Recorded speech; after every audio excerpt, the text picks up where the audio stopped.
a minha suficiência vem de ti. Amém e amém. Obrigado, Kim, querido. Vencendo incríveis desigualdades. Começa aqui na página 13, 2 Crônicas, capítulo 20, versículo 1, diz: depois disto, os filhos de Moabe e os filhos de Amon, com alguns dos meunitas, vieram a peleja contra Josafá. Então, vieram alguns que avisaram a Josafá, dizendo: grande multidão vem contra ti, da além do mar e da Síria. Eis que já estão em Hazazon Tamar, que é El-Gedi, em Gedi. E então Josafá teve medo e se pôs a buscar ao Senhor. E apregoou o jejum em todo o Judá. Sabe que o jejum, todo momento de guerra, de luta, de clamar a Deus, de oração, o povo judeu jejuava. Na graça podemos chamar isso de uma busca de comunhão intensa, de oração fervorosa, uma necessidade que todos nós temos, que acreditem, diária. Tem gente que só lembra de vir à igreja ou de ir à igreja nas festas. Tem gente aqui que eu vejo, às vezes, nem sei se esse ano vamos poder fazer, como sempre fizemos, Réveillon, ficar super, hiper lotado, e pessoas que eu só via nessas datas, no dia 31 de dezembro, sabe? Então, precisamos agora caminhar nesse momento vendo o seguinte, porque o apóstolo traz o exemplo de Josafá. Que imaginem, 3 exércitos mais fortes, né, contra ele naquele momento, e uma luta totalmente desigual. Então, pensamos aqui logo, o problema, irmãos, não é sentir medo. Você vê que Josafá teve medo, é o lado humano. Josafá teve medo. Sentir medo é natural, é normal, as nossas reações carnais, as nossas debilidades da carne. E o medo é uma questão que nenhum de nós pode dizer que não é afetado por ele, ok? Ele é um sentimento, o medo é quase que um sentimento fisiológico, vamos dizer assim, é uma coisa que está intrínseco na nossa rotina. Medo você vai sentir por vários momentos e várias vezes durante o dia, várias situações. Imagine no momento que o mundo está vivendo hoje, nessa crise, nessa pandemia. Imagina, Josafá teve medo, Josafá se pôs a buscar, e eu estou dizendo, o medo não pode afetar você. Ah, bispo, mas afeta. A maioria sucumbe, a maioria fica descontrolada, a maioria fica desorientada. E sabe por que Josafá não ficou? Sabe por que Josafá pôs-se a buscar ao Senhor? Depois em casa, não dá tempo aqui, mas se você olhar o capítulo anterior, você vai ver que Josafá tinha recebido um puxão de orelha de Deus. E Josafá havia corrigido a sua postura. Josafá então tinha acertado tudo, estava em obediência com Deus. No capítulo anterior a esse, de 2 de Crônicas, nós estamos lendo o capítulo 20, no capítulo anterior, no 19, você vê que Josafá, ele começa ali na sua história, ter um problema. Não precisa colocar não, que eu só estou explicando o capítulo anterior. Um problema. Ele estava meio distraído. E o profeta diz, olha, acerte as coisas. Ele organizou tudo, então estava tudo certo, ele estava com a vida certa, com a vida correta perante Deus. Aí vem os exércitos. Aí vem a má notícia. Só que ele estava o quê? No eixo de Deus, na vontade de Deus. E este âmbito de visão que a Escola de Capacitação e Crescimento Espiritual, desculpe, deixe-me lembrar, você está na Escola de Capacitação e Crescimento Espiritual, puxa para a gente com esses subtemas. E Deus me mostrava nitidamente essa passagem de Lucas, capítulo 6, do 46 ao 49. Lucas, eu passei hoje para o Joás cedinho, olha, olha a situação aqui, ó. Por que me chamais Senhor, Senhor, e não fazeis o que vos mando? Todo aquele que vem a mim e ouve as minhas palavras e as pratica, eu vos mostrarei a quem é semelhante. É semelhante a um homem, isso é no sentido genérico, tá? Que edificando uma casa, cavou, abriu profunda vala e lançou o alicerce sobre a rocha. E vindo a enchente, arrojou-se o rio contra aquela casa e não pôde abalar. Olha bem, Josafá tinha ajustado a sua vida, já estava com tudo organizado. E veio o vento, veio a enchente. Jesus está dizendo, o homem prudente, ele cavou e veio. Jesus não está dizendo que não vem. Vem enchente, vem o rio transbordando, vem os ventos. Isso acontece. Nós estamos no mundo. Nós somos sobreviventes espirituais nesse mundo.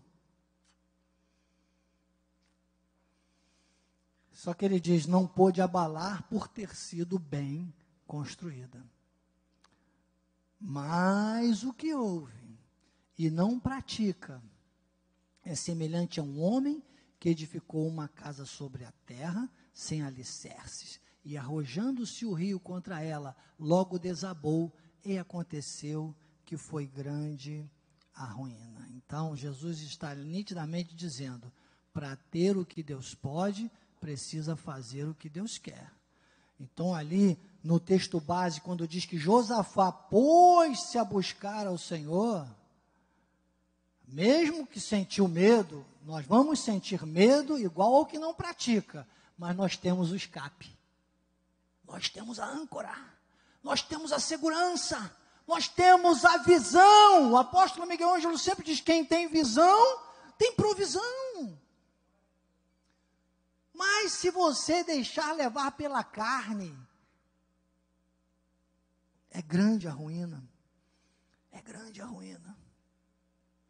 Nós temos uma vida espiritual que depende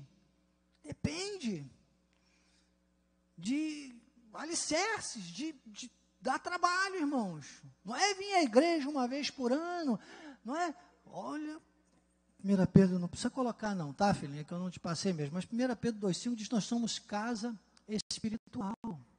Casa espiritual, isso é individual, isso é com cada um, é com cada um. Agora, o texto que eu te mandei foi quando Paulo fala em 1 Coríntios, capítulo 3, do versículo 1 ao 9, que é para você entender agora como funciona a igreja. Porque a igreja é o edifício, são as casas. Você sabe como é um edifício? Não são vários apartamentos? São várias casas espirituais num edifício. Por isso que quando a Bíblia se refere ao corpo, à igreja, ele chama de edifício. Olha como. Então aqui está um roteiro. Bispo, você não está lendo o livro? Irmão, leia em casa. Se você ainda não adquiriu, a Bispa Ajuda já tem aí, Bispa. Adquira com a Bispa Ajuda. Você pela internet tem a nossa livraria virtual. Leia em casa, porque é maravilhoso. Mas Deus, na escola de capacitação e crescimento espiritual, sabe, irmã Nelly, Ele quer tratar assim, de maneira muito personalíssima, e nós estamos fazendo aqui umas remissões muito importantes, com esse histórico de Josafá. Não tenha pressa, vamos ter outras aulas ainda nesse livro, e vamos aqui buscando alguns trechos, não é?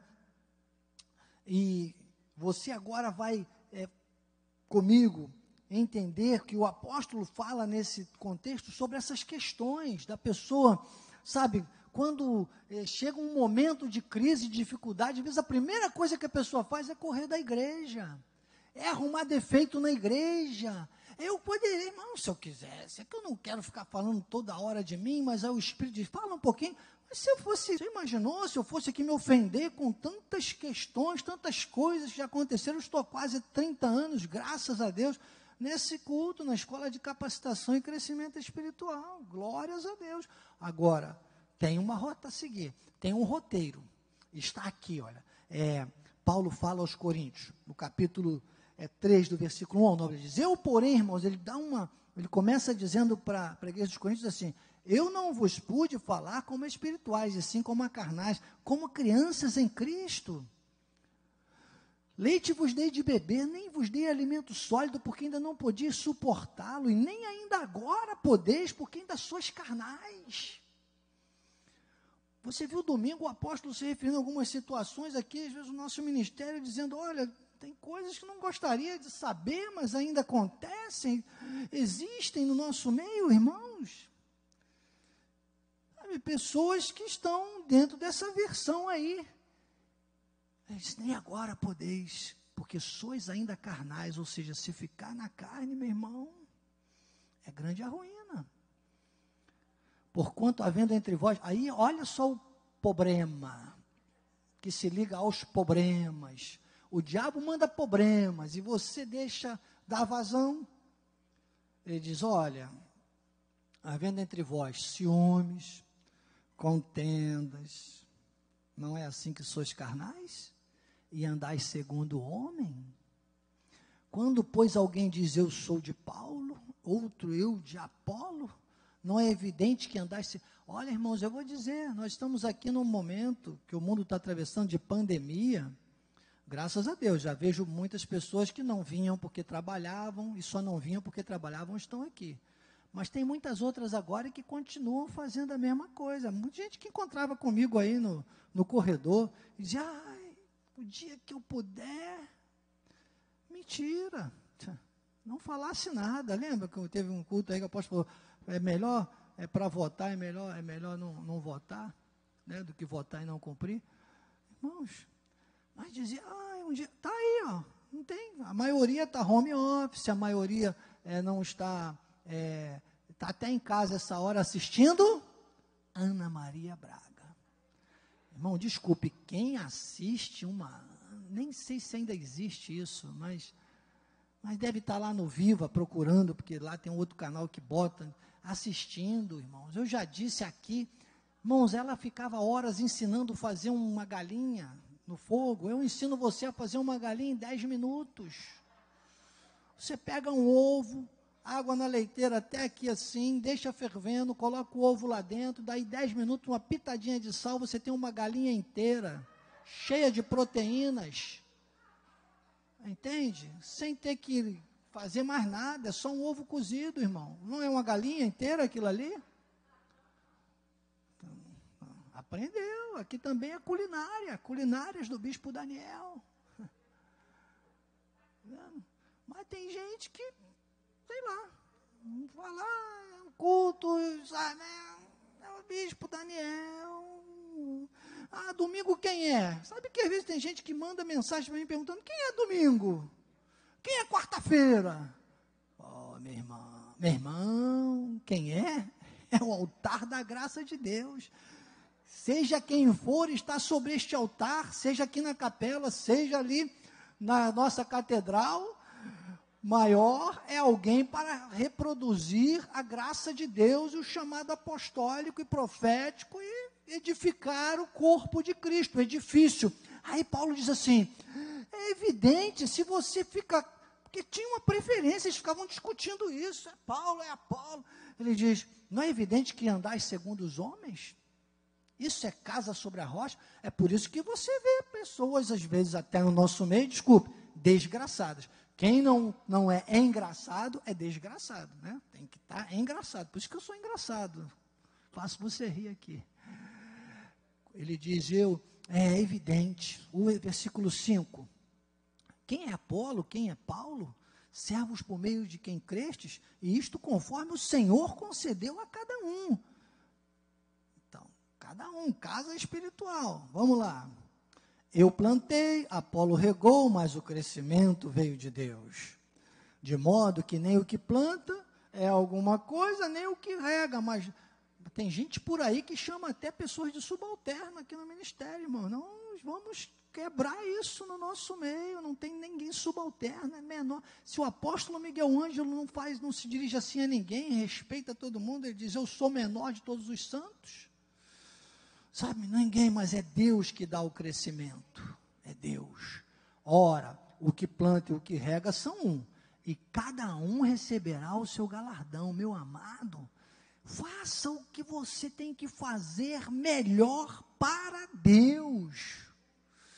Sabe, sirva, honre, busque, seja você casa espiritual, porque você, segundo o seu trabalho, eu não posso fazer, eu posso interceder, eu estou aqui para amar, interceder e ensinar, mas a resposta na hora que vem a enchente, na hora que vem o vento, irmão, é pessoal. O seu próprio trabalho. Depois ele diz, porque de Deus, aí é o grande segredo. O grande segredo está aqui, hoje, para a gente entender por que Josafá teve essa vitória toda. Porque ele tinha acertado a vida espiritual. O capítulo anterior é muito grande, os conselhos que ele recebeu de Deus. Você que está aí ao meu alcance, você está ouvindo pela internet, você que está aqui, sabe, às vezes a gente fica pensando no outro e tal, tá bom. Edifícios de Deus sois vós. Então, nossa união, vivendo com o roteiro que ele falou, ó, tira o ciúme, tira isso, cooperadores, não é concorrência, somos cooperadores. E aí é o edifício de Deus. Então, por isso a importância da igreja. Não corra da igreja, não perca a oportunidade de estar na igreja. Aí você diz, bispo, mas eu estou aqui, eu não perdi, amém? Então você tem que ser um arauto para dizer para o outro, dizer, irmão, o que está fazendo em casa na terça-feira? O que você está fazendo numa segunda, num domingo? Tem gente que não vem nem no domingo, vai vir na terça. Agora, graças a Deus, porque quem está aqui hoje, a maioria, alguns não estão vindo nos cultos da noite, nós entendemos, algumas dificuldades aí do transporte, tá horrível na nossa cidade, nesse momento de pandemia, compreendemos, mas nos cultos matinais, pelo menos, todo mundo aqui vem no domingo, está vindo terça, mas vem no domingo de manhã, no mínimo. Alguns vêm segunda, terça, quarta, quinta, sexta, sábado, domingo inteiro, como é bom. Tinha um corinho na lei que falava assim, como é bom ser um crente, como é bom. Como é bom ser um crente, como é bom, como é bom. Segunda, terça, quarta, quinta, sexta, sábado, domingo inteiro, como é bom.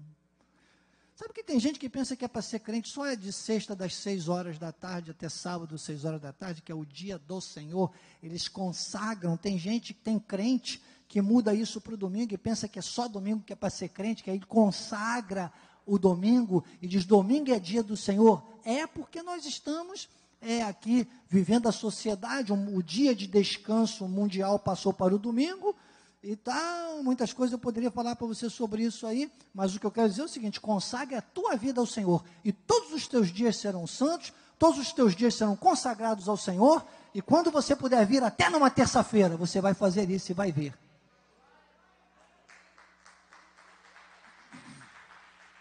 Não vai mais negociar com isso.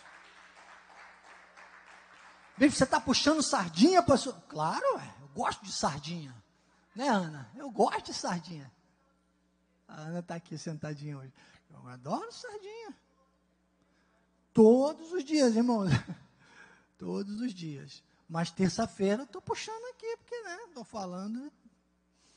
Mas todos os dias, o máximo, quanto mais você puder. Você vê que Josafá, ele chamou o povo à casa do Senhor. Então, há uma mensagem porque as pessoas não pararam de ir ao supermercado, não pararam de ir à farmácia.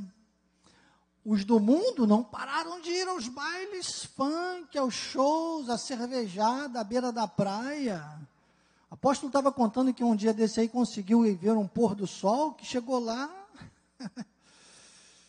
só tinha beberrões, todo mundo abraçando, comunhão. As torcidas aí, está um problema aí, querem voltar para os campos, mas um problema porque os caras não vão conseguir ficar sem se abraçar. E o povo evangélico, tudo com medo da pandemia. Deixaram o medo dominar. Sai dessa, meu irmão. Sai dessa, volta para o eixo, volta para a visão. sabe, esteja na casa do Senhor, esteja fazendo parte do edifício. Você é casa espiritual, a igreja reunida é edifício de Deus. Olha que coisa maravilhosa. Então o apóstolo aqui na página 14, ele diz, é muito importante eu dizer que as adversidades são fatos que surgem no dia a dia de todos. Basta olhar o caso que estamos usando como exemplo. Um rei fiel lutava pelo reino, que tinha ouvido o profeta, tinha corrigido tudo, e de repente, 3 exércitos marcham contra ele. Então, na página 15, o apóstolo diz, quando nós nos encontramos com incríveis desigualdades, é preciso reagir desta forma. Primeiro, não se conformar. Josafá teve medo, mas ele não se conformou, ele reagiu, não é isso? Ele diz, segundo, buscar em Deus a solução. Então, você está com a tua vida espiritual. Para quem está com a vida espiritual no eixo, é muito mais fácil. E eu, bispo? Irmão, caia em si. Acerte o passo. Você que está aí pela internet, comece a... estou há tanto tempo sem ir à igreja. Irmão, para com isso, deixa disso. Venha para a igreja, brasa viva do altar, igreja, lugar separado para os santos se reunirem. Edifício para edificação. Paulo, quando fala aos Efésios, ele diz que Deus preparou na igreja apóstolos, profetas, evangelistas, pastores e mestres, para a edificação do corpo de Cristo. Para o edifício, para as igrejas, para a casa espiritual, você está entendendo? E aí o apóstolo diz, olha, terceiro, não se afastar da igreja, pois esta é a solução errada. Há pessoas que ao primeiro sinal de crise deixam a igreja, quando a atitude deveria ser oposta a essa. Eu sei que por vezes as lutas são fortes, que trazem vergonha, perdas, separações, pecados, mas de forma alguma isso é motivo para deixar a casa do Senhor. Se no meio das dificuldades fugimos da igreja ou não podemos contar com ela, qual é então a sua importância para nós? Nenhuma. Devemos nos lembrar que o santuário de Deus não deve ser procurado somente quando as coisas vão mal, mas é nessa hora que mais precisamos de comunhão com os santos. Então, comunhão com os santos. Essa reação que Josafá teve, ele, aqui no versículo 12, ele disse, nosso Deus, na página 17, acaso não executarás tu o teu julgamento contra eles? Porque em nós não há forças para resistirmos essa grande multidão que vem contra nós, e não sabemos nós o que fazer, porém os nossos olhos... Então, é isso que eu quero poder dizer aqui sobre o altar, é isso que o nosso apóstolo quer dizer cada vez mais. É claro, nós sabemos, a igreja Cristo vive, acredite no que vou te dizer. Isso respondi há mais ou menos uns 10 anos para uma pessoa que estava aqui, andava aqui entre nós, para você ter uma ideia. Tinha uma casa tão mal estruturada que teve uma situação vexatória aí no meio, não vou falar muito para não fazerem conta, e lá fora essa pessoa nem está mais entre nós. Tomara que um dia caia em si, se for da graça. E foi lá fora e me questionou, mas como isso acontece dentro da igreja? Eu falei, porque esta é a melhor igreja sobre a face da terra. Então nós sabemos que vamos ter problemas, vamos ter situações, mas nós não vamos ficar presos aos que estão com problemas, nós vamos ser modelos para os que estão com problemas, e vamos continuar fazendo a coisa certa. Entendeu? Porque é isso que ele está dizendo, é desproporcionalmente. Na carne a gente não pode, mas com Deus podemos. E ele diz, os nossos olhos estão postos em ti. Ai daquele, irmão, ai daquele que os olhos não estiverem postos em Deus.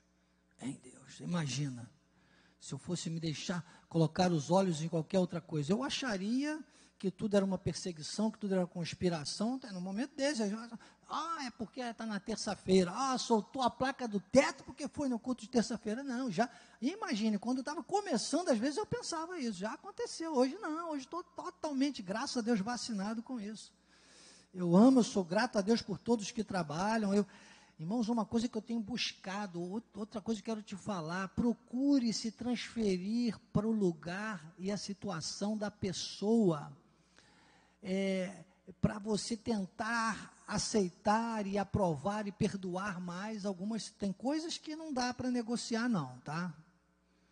Tem coisas que você tem que ser radical mesmo, mas aquilo que der para você fazer por menos, negociar, você faça. Radical não estou falando na carne não, mas no espírito, na tua reação, na tua postura. Você procure avaliar muito bem cada situação, com a luz da Bíblia, a luz da palavra, entender mais as pessoas, o lado humano das pessoas, e você vai viver melhor. Você vai avançar, nada vai te parar. Então, os olhos têm que estar postos o quê? Em ti, em Deus. A perfeição está em Deus. A perfeição está em Deus. Paulo fala isso em 2 Coríntios capítulo 3, versículo 5, ele diz, não que por nós mesmos sejamos capazes de pensar alguma coisa como se partisse de nós.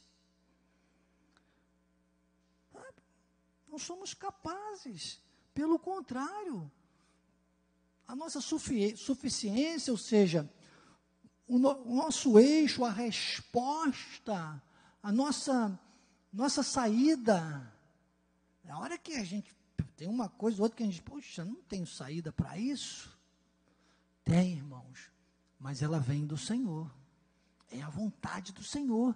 Jesus disse, aquele que fizer o que eu estou falando é construir a casa sobre a rocha, vem a enchente, vem o vento, o rio transborda, mas a casa permanece de pé, tem segurança, tem saída, tem bom resultado, tem bênção, você passa pela luta, mas você enxerga a vitória, você está entendendo? Então, na página 18, o apóstolo diz, quando começamos a negociar a compra, e aí o apóstolo dá alguns testemunhos que ele viveu, de grandes adversidades. Eu gosto, em especial, demais desse, eu vou fazer uma leitura aqui com você, para a gente relembrar junto. Olha, quando começamos a negociar a compra aqui desse terreno, onde nós temos hoje a cidade refúgio, ele diz, para comprar à vista, então propusemos ao proprietário parcelamento, porque ele só queria vender à vista primeiro. Imagine um terreno desse tamanho. Propusemos o parcelamento, o preço, as prestações. Aí ele gostou de mim e aceitou a proposta, pedindo apenas uma garantia de pagamento. Foi feito quando vários irmãos levantaram a escritura das suas casas como penhora. Nesse meio tempo, uma outra denominação, que eu nem chamaria de igreja, eu sei de qual ele está falando, soube que estávamos querendo comprar o terreno. Correu e ofereceu pagar 3 vezes mais. Concorrentes, não são cooperadores, são concorrentes. Ofereceu 3 vezes mais e à vista.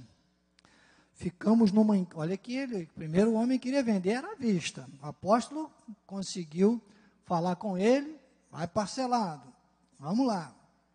Ofereceu pagar 3 vezes mais e à vista. Ficamos numa incrível desigualdade. Entendeu? O dono do terreno me chamou e disse, pastor, apareceu aqui uns novos pretendentes oferecendo mais recursos à vista. O senhor está pedindo para pagar em 10 prestações?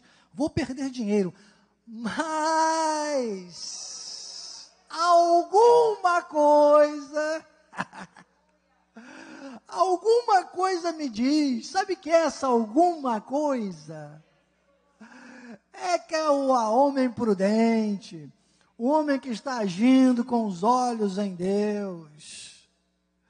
Alguma coisa diz que eu devo vender para o Senhor.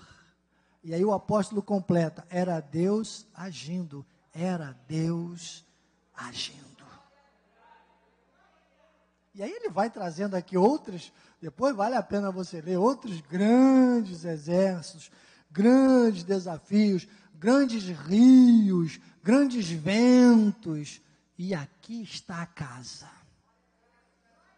de pé. Às vezes o vento ali ainda tenta tirar, mas está firme, sobre a rocha pura, 200 caminhões de pedras grandes foram retirados daqui, precisou de dinamite, quase explodíamos o morro inteiro. Eu estava chegando aqui nessa época, eu era visitante lá eu morava sempre aqui no Valqueire, visitava lá em Piedade, mas quando chegou aqui, estava tudo planejado por Deus, era o lugar, era a cidade refúgio, era a base para o Brasil e para o mundo. Estamos em mais de 123 países, 41 anos de ministério, graça genuína, um apóstolo talhado por Deus.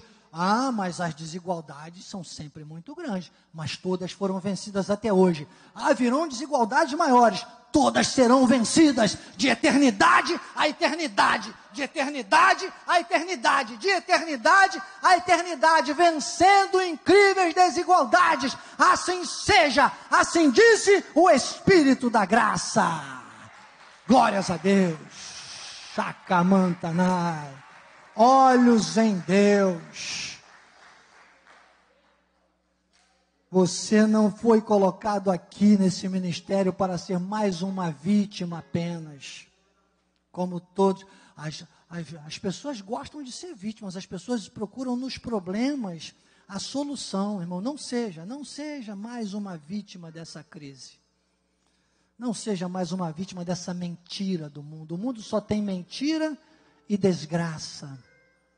Não seja mais uma vítima da mentira. Seja um apologista da verdade.